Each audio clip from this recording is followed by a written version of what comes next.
This is going to be a very short live stream, especially for me.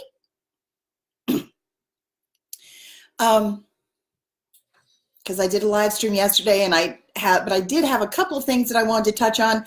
Things are moving very quickly, very rapid adjustments. I'm going to be doing a call with Marie-Therese tomorrow. That's going to be interesting. There have been some changes on the twin flame, developments in the twin flame, I don't even know what to call it. You know what it is. We're going to be talking about timelines, instant manifestation, the walk of trust and instant manifestation. That's going to be very cool. That's going to be tomorrow at 4 o'clock Eastern. And this live stream is going to be probably no more than about a half an hour, which is very unusual for me. But the reason I wanted to come on and do a short one today is because there are a couple of issues that they're floating around. You know, the way things develop, every energy evolves into a form or circumstance. I say that all the time. And there are certain things that typically come up on the journey. Right now, we're going to be talking about it more tomorrow, but the divine masculine has been going through very rapid transition. What seems like the very sudden dropping of a lot of old patterns, places where we've been clutching onto, and I'm saying we because, you know, it's not gender specific, it's energy specific. So the divine masculine energy in each of us, it's not true for absolutely all of them, but there's a large group of the divine masculine energy who are marinating in regret.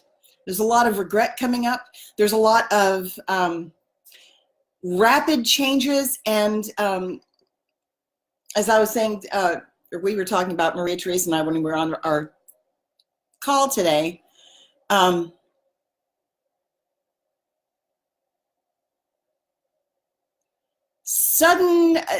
there's something in the energy stream that I'm seeing it appear like a hairpin turn.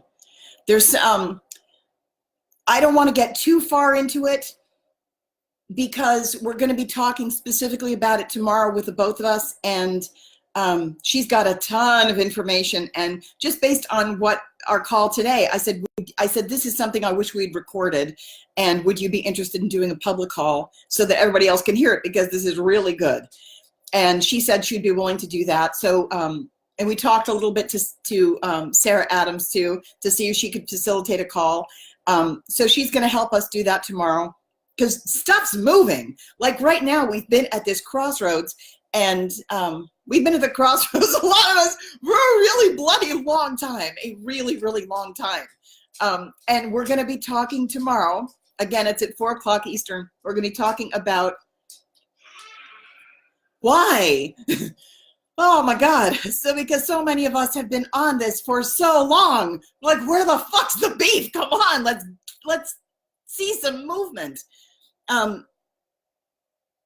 And so I don't want to talk too much about it now, since we're going to have her on tomorrow. But I did want to come on and talk about, because I'm aware that some people are listening who are probably facing this problem right about now, since I'm watching this, watching certain things come into form.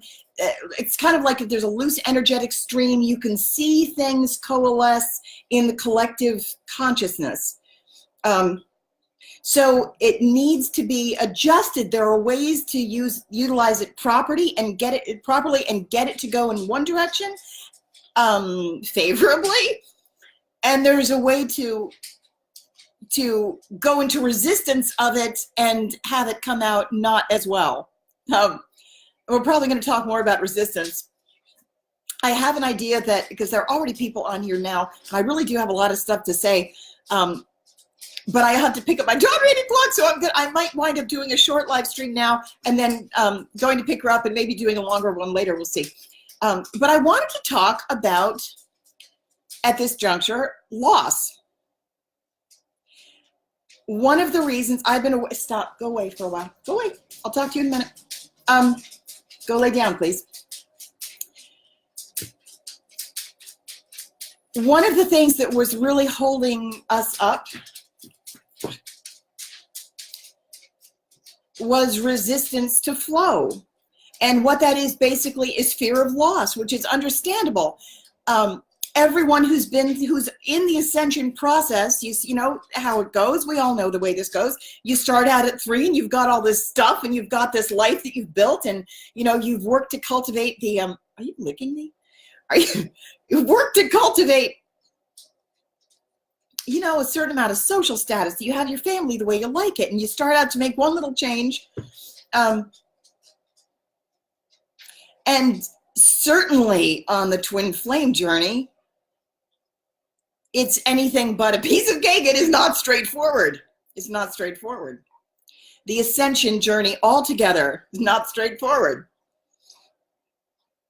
Even the best laid plans. I mean, when I went out of my, when I left my body and went up to 12, and so did Marie Theresa. That's why we're going to talk about it tomorrow. I was able to see the soul contracts that all of us in our group had made. I was able to see exactly like the way that we plotted it out, and the way we had finessed it carefully over a really long time. The way we had worked it out so that in sequences, there are certain things that are supposed to happen.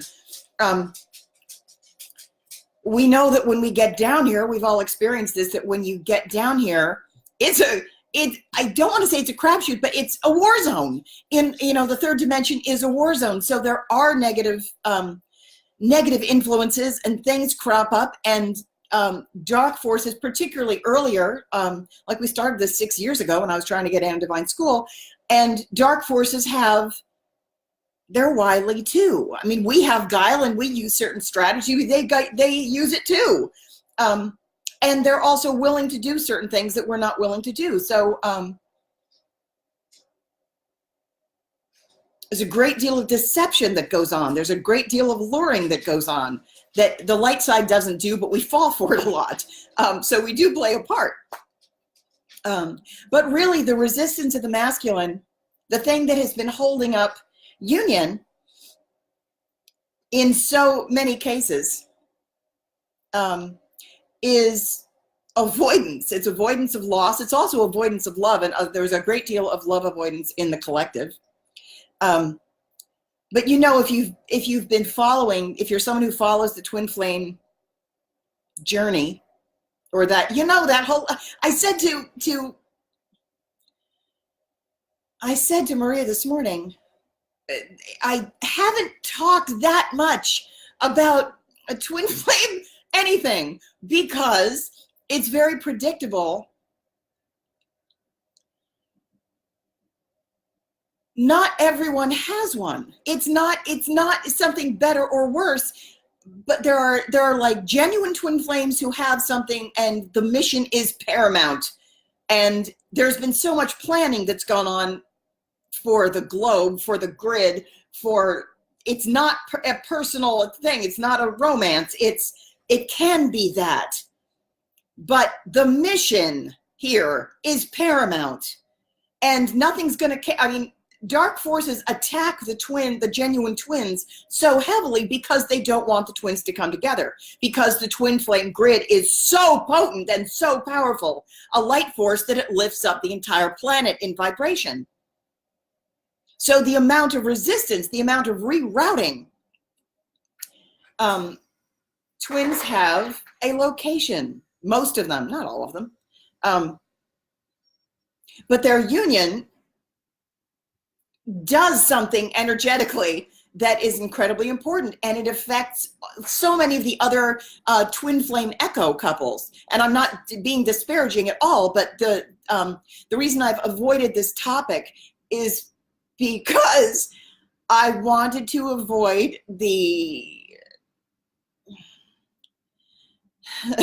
I wanted to avoid what I anticipate will be, maybe not, an avalanche of a response. My message box will get full with several hundred replies, usually fervent, foaming at the mouth women who are lovesick, and they want to know if their twin is the real twin, and where's my twin, where's my twin, where's my twin?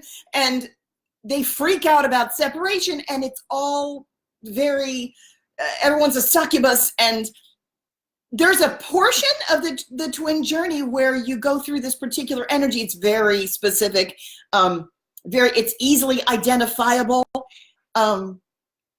You hope you get past it, but it's really saturated. I don't mean to disparage anyone who's going through it, though, even though I just did, because it serves a purpose. There's a tremendous amount of purge. So we're going to be talking about that tomorrow, so I don't want to get too much into it. What I really wanted to do before I run out of time, before I had to go pick up my daughter, I wanted to talk a little bit about loss. And I wanted to tell a short story, it is short, about something that happened approximately 5 years ago when I was still trying very hard to get Anna Divine School, and I was going there every single day and doing the grid work and the lane line work and the energetic work, and going there with teams of people and doing energy work in the water and planting crystals and all kinds of things. I went there with so many people. We worked remotely, and this would go on for hours every day. It's located in Rifton, Rift On. It's a hub. It's been holding the energy of the 100 Years' War and other wars. You wouldn't think so. It's a very quiet town, but it's been, there's a portal there, and it just keeps coming and coming and coming. So there's a tremendous amount to clear. And I was told to go get that property. I was told that that property was made for me. It was made for the Joan of Arc template. And I was sent specifically to get it. And I was given this entire history about it, why it was so pivotal, why we had to get it. So I was told that I was supposed to move in there. And until we bought it, the people with the money did not show. And we were very heavily attacked by forces who were determined to divert, to pull the people off. So while I was waiting and working on it, I was living in a same place I'm still living, one-bedroom apartment in Kingston, where I'm not happy. I don't like it here. I shouldn't say I'm not happy. I'm working at being happy where I'm planted, but there's I'm here until something specific is accomplished, and the rest of my team left. And until I get replacements or they come back on, basically I'm doing the work alone. So it's taking a very long time, but I'm working diligently, and we're doing what I can only do what I can do. But anyway, I was living in this one-bedroom apartment, and my children, my girls, were visiting, and I was missing my garden. I don't like living in the city. I'm someone who likes to have a garden. I like to have woods. I like to have nature. And I had just Mother's Day flowers on and a couple of pots on my stoop. And that's all we had space for. And my older daughter had bought me lavender for Mother's Day. And I was really pining for my kids at the time. I missed them a lot. I only had visitation. And we had gone to one of their birthday parties, and somebody had given me, I don't know, like petunias or something anyway, I just had several pots, about 6 pots of flowers. And I went out there one day and my Mother's Day lavender had been stolen from my front stoop. And I was pissed because I really liked it. And it was like one of the only plants I had at the time. And the following day at around the same time, another plant was ripped off from my porch. And I didn't like that either. And then another one was taken. And I was determined. It's like you can cave and you can just bring everything inside. But it was summer, or, you know, it was around this time. And I didn't want, I wanted flowers on my stoop. At any rate, and it wasn't really pricey, but it was, it bothered me.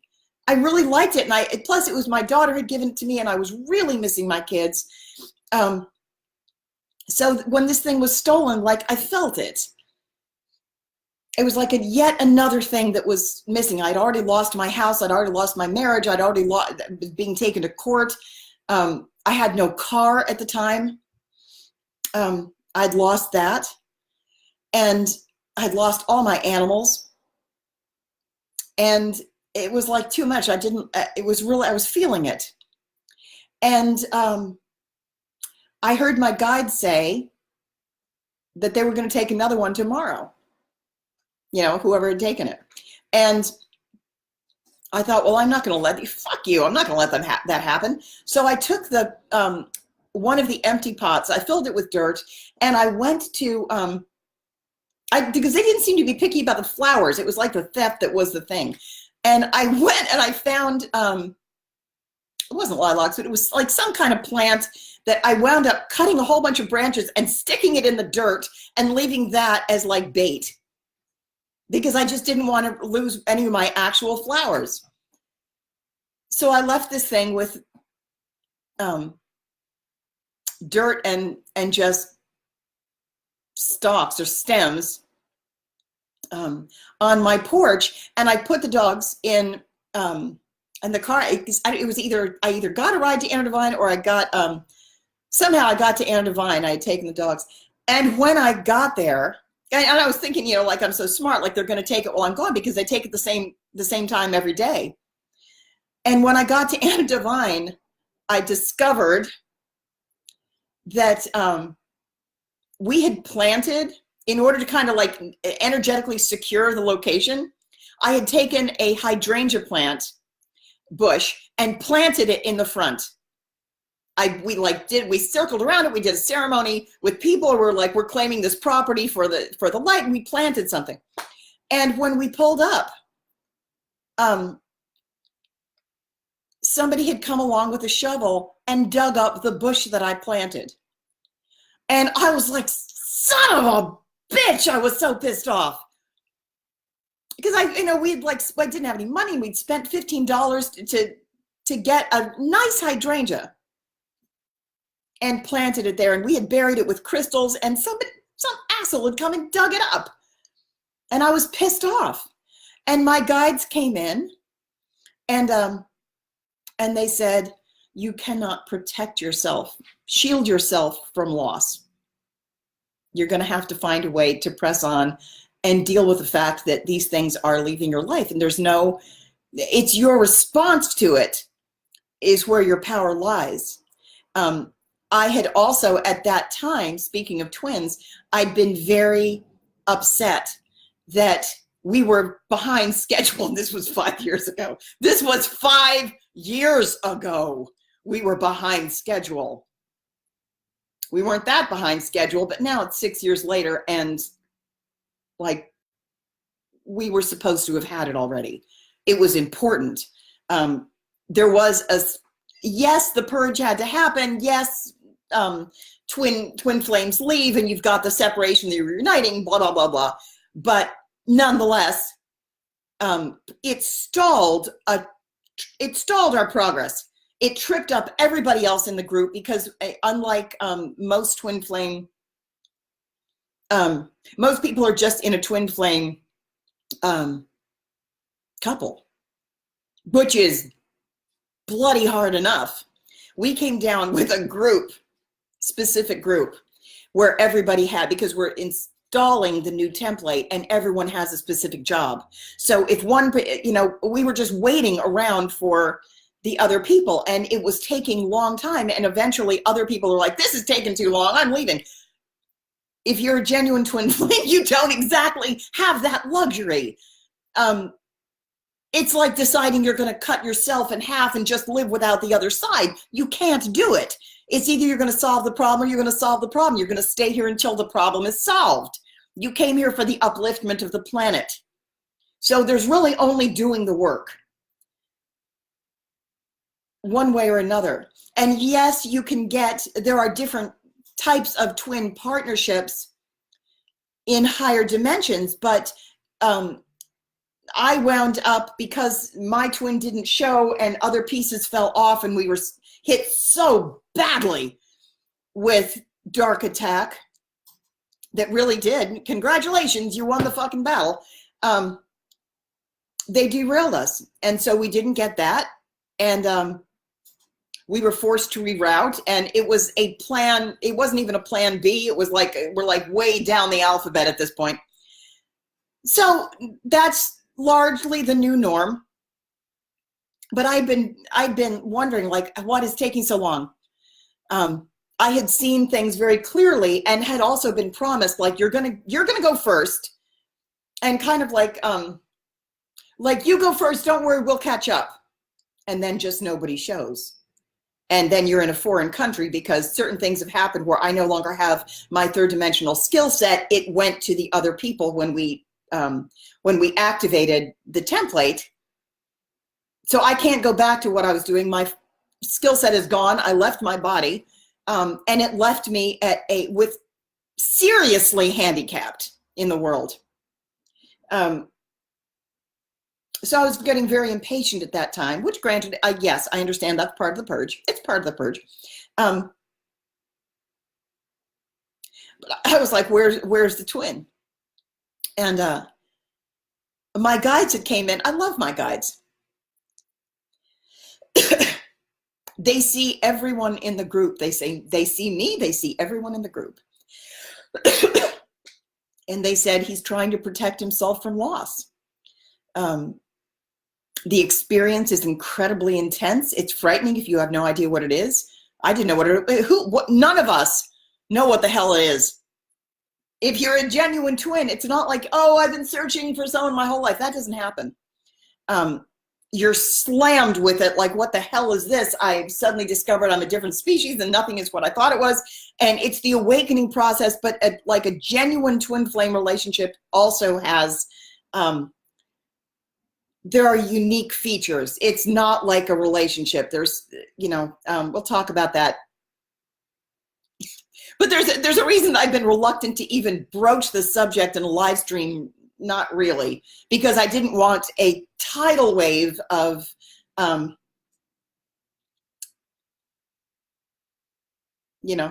women. Mel Brand calls them what, Teapot and Tarot. There are all of these channels on YouTube, all these groups where people in just various stages of frothing at the mouth trying to find their twin. Or dealing with twin flame issues. But that, again, I'm not actually knocking it, because everything is on the journey.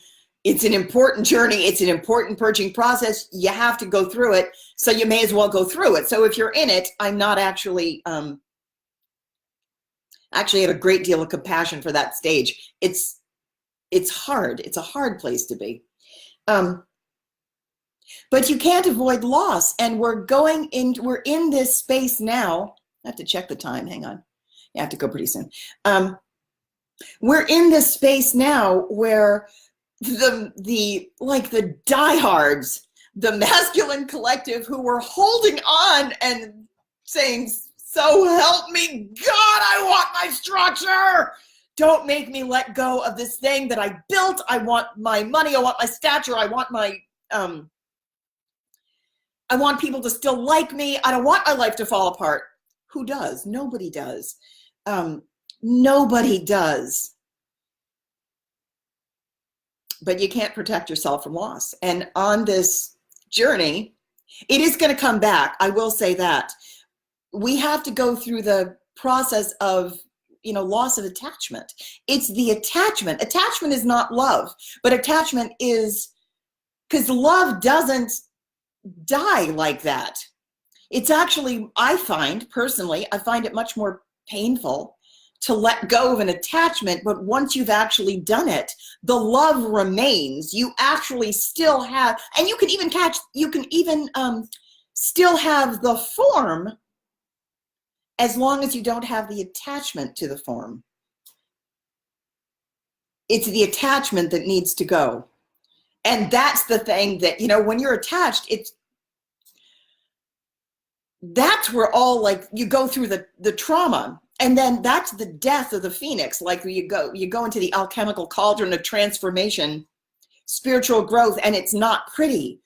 I mean, when I started my spirit, I was born awake, but somewhere along my path of spiritual development, like I think I said this before, when I decided I was going to learn to channel, and I didn't have to learn. It turns out it just came in the first time so fast.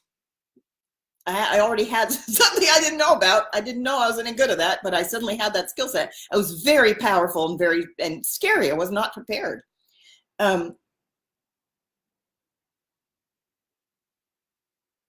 Nobody's prepared. The process of actual spiritual development is, it's a reduction process. It's an expansion after you've reduced to nothing. The idea of going into an alchemical process of cauldron of transformation. It's like the phoenix, the death process. You get burned down and reduced to ashes. So you wind up losing in the process probably all of your family members. If you manage to scrape through with one of them or two of them, you're lucky. They still may not understand you very much. They might just, you know, merely be loyal. You wind up losing everything of your own life. You're going to get a new life, and it's going to come in faster. I will say, before I have to leave, the restoration, the resurrection process after that hasn't happened to me yet, but I can see the energetics of it coming in. So I am here to tell you a little bit of the good news is that I'm not the only one who knows that it works this way. The death process, the loss process is very difficult. And then there's kind of a recovery stasis that you go in, where you just have to, you know, you leave social media and you're just in cringe and kind of cringe and two mode, where you need a process, you need to spend some time alone, usually, or just recover for a little bit. It can help to have a mentor during that time, but you're at least some alone time on a regular basis in silence, like a meditation practice, cleansing practice. You're going to have to go through this. The masculine energy is largely going through this now. There's actually, actually that's coming up. Let me rephrase that. There's a substantial group of the masculine energy, or divine masculines, who are in the process of the massive, massive tower moment, which has been delayed for too long. You know how, if you've been on the spiritual growth process, path for any degree of time, you know that the best thing you can do is get out of resistance. Whatever you resist persists. The more you hold on to it and try to prop it up, try to avoid the loss, the more you go into resistance, the harder the tower is going to fall. You're going to get a bigger reaction. Your face is going to hit the asphalt even harder when it finally comes down. If you can just learn, I know it's hard. I understand. It's not the easiest thing to do, particularly when you've had skills in place, like being a 3D manifestor, being able to manifest things very quickly in the third dimension is easy. And then you think you know what to do. And then you have to realize that in 5, the rules change. So the manifesting process is different. There's some overlap, but a lot of the rules change when we go to 5. So it's no longer about target thinking, because that requires a timeline. We're not going to have a timeline. We're not going to know what's coming up. Many aspects of the manifestation process change. So we are going to be talking about that tomorrow. Both Marie-Therese and I are instant manifestors. That's why we've been able to live on without money, without an income, and just manifest things just as much as we need, just when we need it, just enough for the next step. It's a skill set that you're going to need. It's the walk of trust.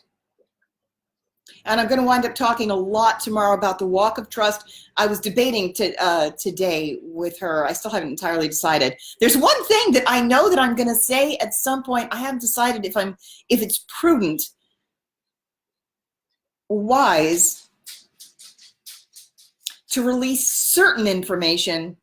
2 things, actually, because right now I have it working, and my concern is that right now I'm in a state of being fearless about it, but and it's been service, so it's been working because I'm fearless about 2 things specifically that I have working, and I've been tempted to talk about the walk of trust and use these 2 particular things as an example, but because of the audience is composed of some people who I think might have a fear reaction if they knew what I was doing, and I don't want them to project thoughts of fear back onto me and visualize certain things happening to me when my situation has been, like, it's balanced right now, but I don't want anybody else tipping it with, I'm playing around with collective consciousness when I do these live streams, so I need to be careful how I steer this.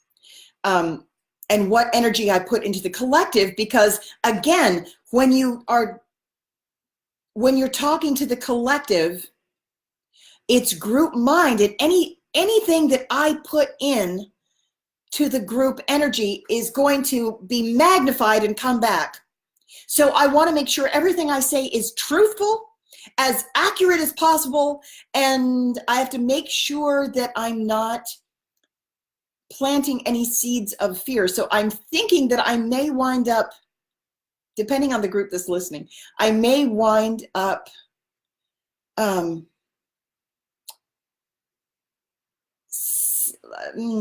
saying it, but I might, like, sometimes I ask you guys to listen to it with ears of compassion, or make sure we're not projecting any fear into this situation. I'm debating. What time is it now? How much time do I have?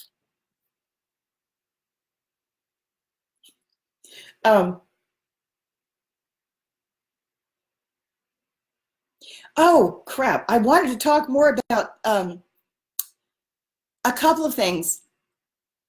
Oh, it's 3333. Okay. Regarding polarity, I think this is the last thing I'm going to say before I end this call, but I might come back and do another one in like an hour when Calico's home. I've just got to go pick her up. I wanted to talk about, you remember how I said that there's a 5th dimensional version of something, and you know that saying, as above, so below? There's a 5th dimensional version of everything that there's a 3-dimensional version of. The 5th dimensional version is natural. The 3rd dimensional version is artificial.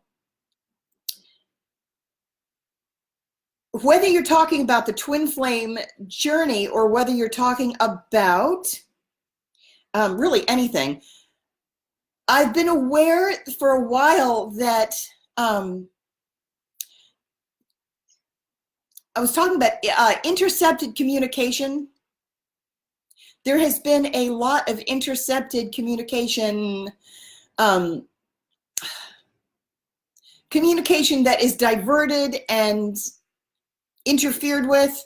My live streams have I haven't been able to upload them or download them onto my computer in order to upload them to YouTube. The last 5, they were going along fine for a while, and suddenly and it doesn't matter what server I'm on, I haven't been able to upload them or download them even. It's not working. Something has shifted, and it feels like my computer is not looking the same way that it did. There are features missing. Cancel. I'm asking for a miraculous solution to this. I don't exactly know what it is. But I have been told from a number of sources that certain people were either stalking me or following me. I don't do it. I don't stalk people online. But I have been told that people have been kind of stalking me. That's that's fine. I don't care who I don't think I actually care who's, whatever. Any information I put out is fine, as long as it's public information. But I will say that stalking somebody on Facebook or any social media platform it's like using spying energy in a deliberately deceptive way, and it's investing the energy in an artificial form.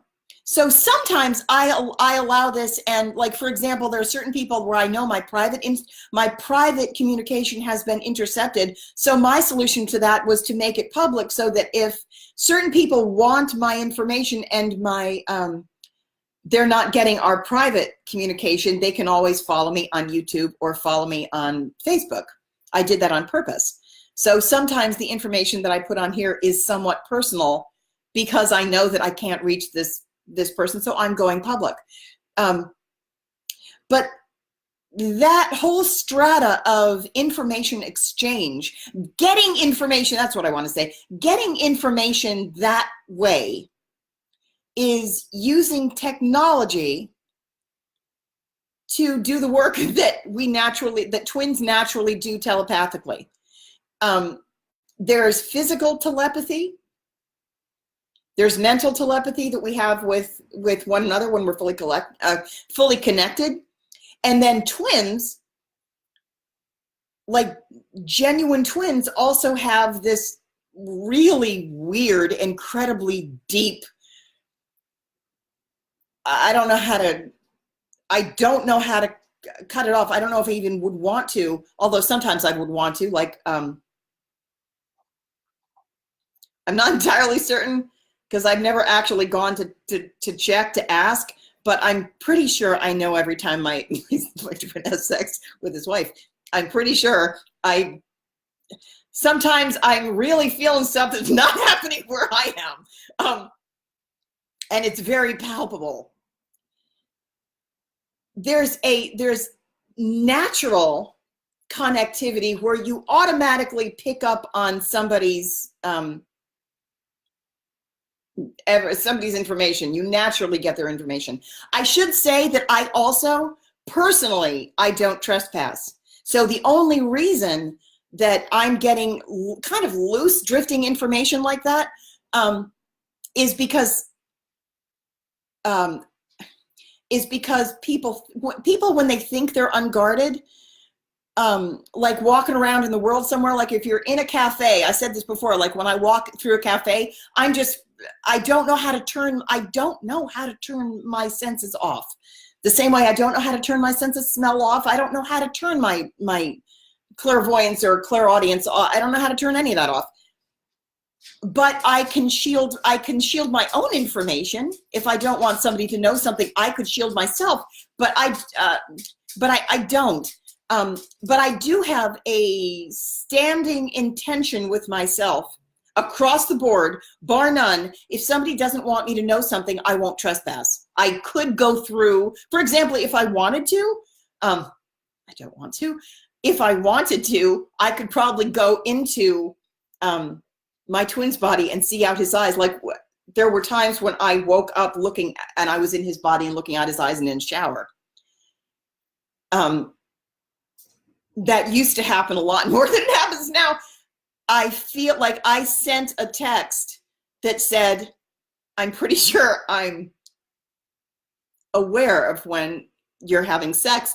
I'm not sure it's you because we're not in communication, but I'm trying to get this information out, and I'm trying to do it in a respectful way. I'm not trying to invade anybody else's body. I just don't know how to turn it off. But since I sent the text, and I don't even know if you could have blocked my number. I have no idea. But I do know that when I came out with the information publicly, it felt as though a barrier went up. So now I'm not getting random sensations like somebody's licking my foot. Or any other place. You know, sometimes it multidimensional sex is fine, but just make sure it's consensual. And you kind of want to be able to plan or you know, learn to navigate in astral form. There was a while I really was not in control of it. I was just suddenly, I kept finding myself in his bedroom for a long time. A couple of years ago, I would just open my eyes and be looking out through glasses, but at that time I didn't wear glasses. He wears glasses. Very, very strange. At any rate, I have to go pick up my daughter. I think I'm going to come back on oh, I don't know, maybe, what is it now? Yeah, I should definitely go. I'm going to come back on, I think, in maybe an hour. Because I'm going to talk about, yeah, a couple more things in advance of tomorrow, because tomorrow there are, and then I'll answer some questions. If anybody wants to leave questions on my wall, tonight would be a good time for Q&A, and I think I'm going to do that in probably like an hour and a half, something like that. Anyway, oh, Pete, have you? I'm interested. So try and tune into the thing tomorrow, because we're going to have a twin flame call. Tomorrow we're going to talk about instant manifestation and the walk of trust, and Maria Therese has all kinds of great information. I'm very excited for our conversation tomorrow. Yeah, so I think I'm going to do one tomorrow, but we definitely should. I was thinking of having another call with talking just about the twin flame experience, because weird shit happens, and we're going to kind of have to prepare. There are also different levels. Like I've noticed, I really do have to go get her. A lot of echo twins are departing from the twin flame idea. A lot of people have gone through the twin flame bandwidth of crap, all of that information that you go through, and the turmoil and the and many of them have left it, and whatever. I'm gonna have to go, but I think a twin flame call at this point is probably warranted, and we're just gonna have to establish I'll just establish an intent that I'm only going to talk to a certain group of twins who are not going to hound me, or the avalanche can go to a twin flame group who wants an avalanche. How's that? Okay, problem solved. I love you. I'll be back in about an hour and a half. Okay, bye.